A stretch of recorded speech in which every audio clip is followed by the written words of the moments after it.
कर्मचाऱ्यांसाठी एक मोठी खुशखबर आहे। 24 ऑगस्ट 2024 या मंत्रिमंडळ बैठकीत एक मोठा निर्णय कर्मचाऱ्यांसाठी घेण्यात आला। कर्मचाऱ्यांसाठी एक नवीन पेन्शन योजना राबवण्यात येणार आहे।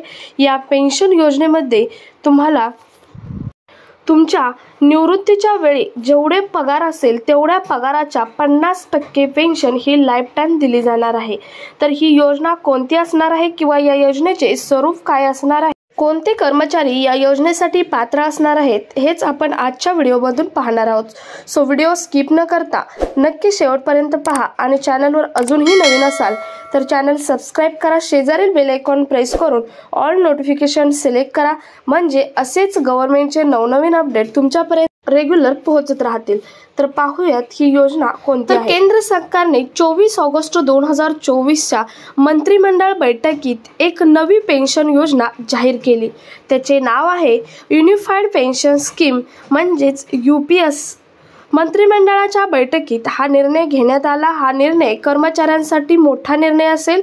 या योजनेअंतर्गत जर एखाद्या कर्मचाऱ्याने किमान 25 वर्ष काम केले असेल तर निवृत्तीपूर्वीच्या नोकरीच्या शेवटच्या 12 महिन्यांच्या मूळ वेतनाच्या 50% रक्कम पेन्शन म्हणून दिले जाईल। तुम्हाला समजले असेल की 12 महिने म्हणजे जे शेवटचं वर्ष असेल निवृत्ती वेतनाचं, निवृत्तीचं जे शेवटचं वर्ष असेल त्या निवृत्ती वेतनाच्या 50% रक्कम ही त्याला लाईफ टाइम पेन्शन म्हणून दिली जाणार आहे।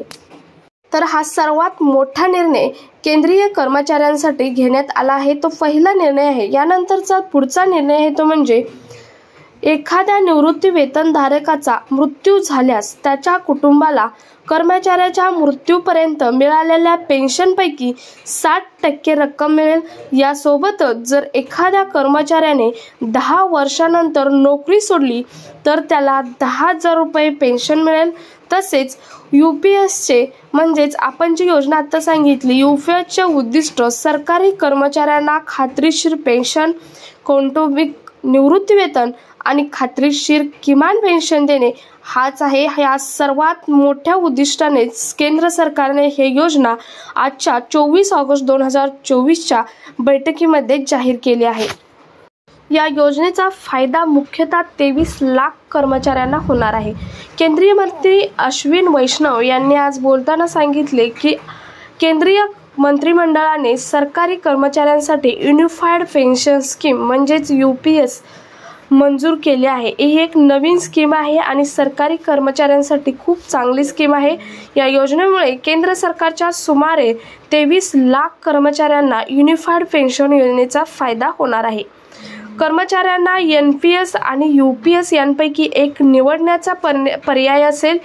त्यामध्ये युनिफाईड पेन्शन योजनेअंतर्गत महागाई निर्देशकाचा लाभही मिळेल।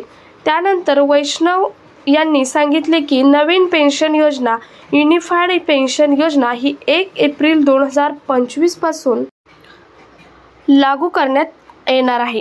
या योजनेचे 5 पिलर्स आहेत। 50% खात्रीशीर पेन्शन हा या योजनेचा पहिला पिलर आहे आणि दुसरा पिलर म्हणजे कुटुंब निवृत्ती वेतन असेल। तिसरा पिलर म्हणजे युनिफाईड पेन्शन योजनेअंतर्गत किमान 10 वर्षाच्या सेवेनंतर निवृत्तीनंतर दरमहा 10,000 रुपये निश्चित निवृत्ती वेतन दिले जाईल। त्याचबरोबर त्यांनी असेही सांगितले की आम्ही केंद्र सरकारच्या संयुक्त सल्लागार यंत्रणेसोबत अनेक बैठका घेतल्या। यानंतर जगातील अनेक देशांमध्ये कोणत्या प्रकारच्या योजना राबवल्या जातात यावरही चर्चा झाली। भारतीय अर्थव्यवस्था आणि केंद्र सरकारचे बजेट समजून घेण्यासाठी RBI सोबत बैठका घेण्यात आल्या। त्यानंतरच ही युनिफाईड पेन्शन योजना लागू करण्यात आली आहे। ही युनिफाईड पेन्शन योजना ही केंद्रीय कर्मचाऱ्यांसाठी लागू आहे।